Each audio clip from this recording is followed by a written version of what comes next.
प्राध्यापक विशाल भोसले आजच आपल्याला पोलीस भरतीच्या 15,000 जागा मंजूर झालेली बातमी समजली। मागच्या भरतीमध्ये 17 लाख विद्यार्थ्यांनी फॉर्म भरले, 17,000 जागा होत्या।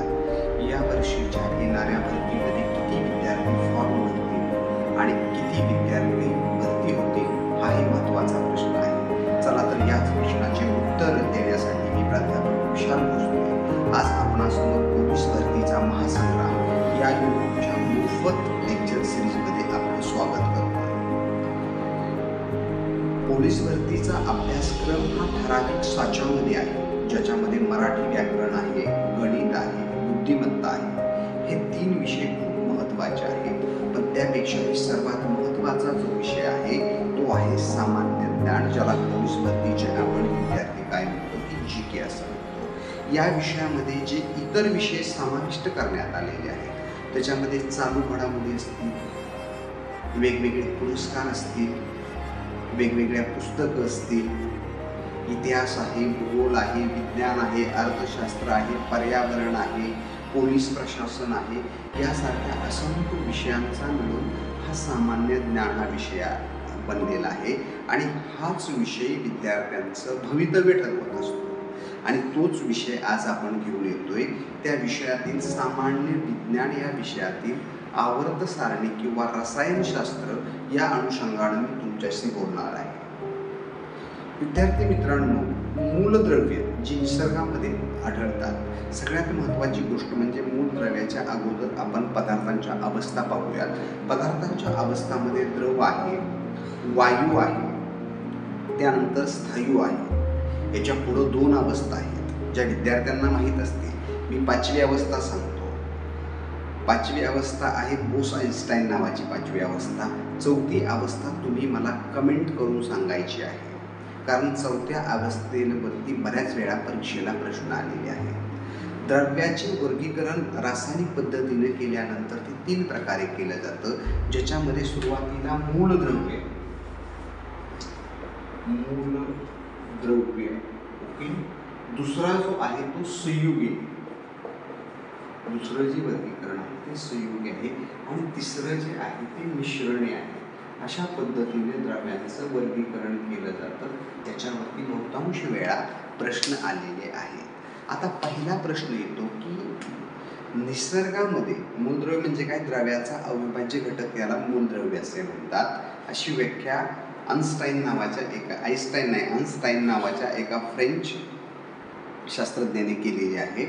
तर मूलद्रव्ये जी आहेत, मूलद्रव्ये आहेत ती एकूण सध्या आधुनिक आवर्त सारणीमध्ये 118 मूलद्रव्ये आहेत आणि निसर्गामध्ये जी सापडणारी मूलद्रव्ये आहेत तर ती निसर्गामध्ये सापडणारी मूलद्रव्ये 92 आहेत।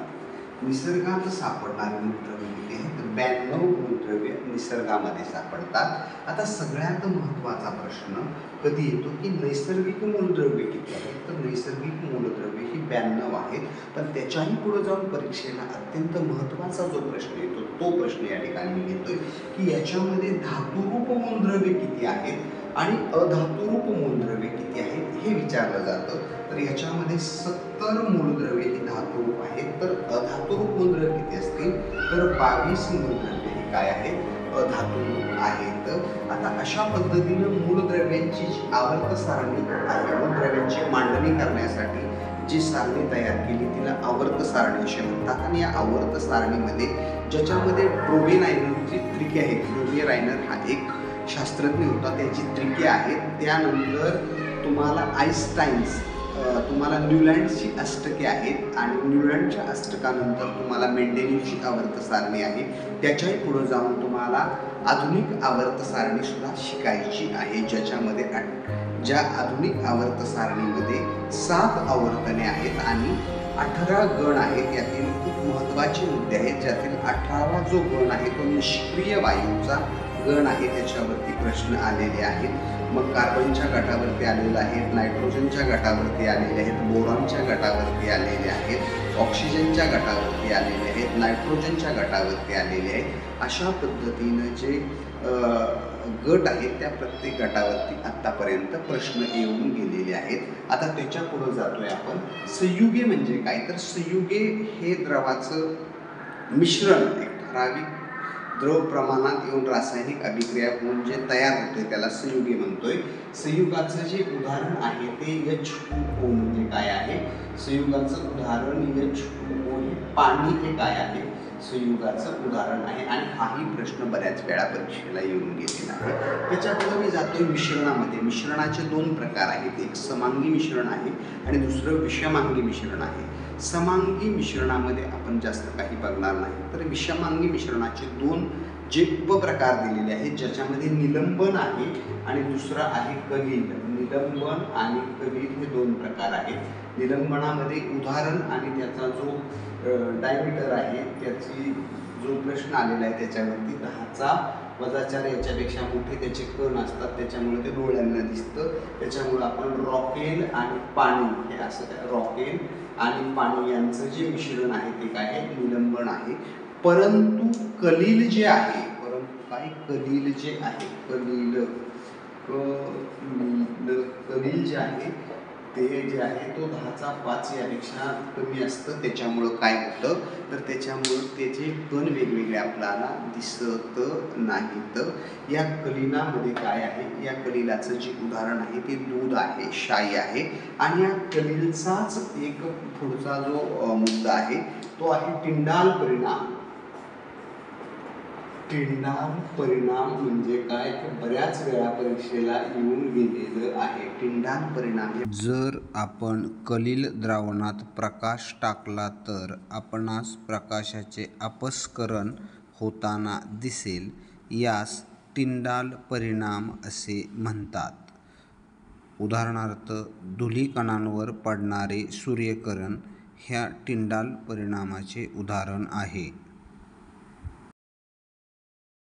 जी मूलद्रव्याची आवर्त सारणी तयार झाली याच्यामध्ये जो डोबे लायनर होता त्या डोबे लायनरनी जी त्रिके मांडली त्याच्यामध्ये लिथियम असेल, पोटॅशियम असेल आणि सोडियम असेल, अशा अनुषंगाने त्यांनी ती त्रिके मांडलेली आहेत. त्याच्यानंतर न्यूलँडची अष्टके आहेत. न्यूलँडनी संगीतातल्या संकल्पप्रमाणे अष्टके मांडली आणि न्यूलँडला असं वाटलं की निसर्गामध्ये फक्त 56 मूलद्रव्ये अस्तित्वामध्ये आहेत आणि त्याचा जो नियम आहे, न्यूलँडच्या अष्टकाचा गुणधर्म हा कॅल्शियमपर्यंतच लागू होत होता. आधुनिक आवर्त सारणीचा पाया मानली जाते आणि यामध्ये त्याचं अतिशय उत्तम योगदान आहे. आणि त्याच्यापुढे सगळ्यात महत्त्वाचा जो मुद्दा आहे तो आहे आधुनिक आवर्त सारणी. या आधुनिक आवर्त सारणीमध्ये जे उभे आहेत त्यांना गण असे म्हणतात, जे उभे असे आहेत त्यांना गण म्हणतात आणि जे आडवे आहेत ती काय आहे, आवर्तने आहेत. आधुनिक आवर्त सारणीमध्ये 7 आवर्तने आहेत आणि 18 गण दिलेले आहेत. त्याच्यामुळं कोणता जो गण किंवा गट म्हणतोय याच्यामधला जो 18वा गट आहे तो निष्क्रिय वायूचा, नोबल गॅसेस त्याला म्हटलं जातं, निष्क्रिय वायूचा गट आहे. वेगवेगळ्या पद्धतीचे गट आहेत, त्याचं आपण सविस्तर लेक्चर घेणार आहोत. तर अशा पद्धतीनं निसर्गात किती मूलद्रव्ये आढळतात, कोणती मूलद्रव्ये आहेत या गोष्टी आपण पाहिलेल्या आहेत. त्यातील नैसर्गिक मूलद्रव्ये किती आहेत किंवा धातू स्वरूपात किती मूलद्रव्ये आहेत, अधातू स्वरूपात किती मूलद्रव्ये आहेत या गोष्टी आपण पाहिलेल्या आहेत. ओके.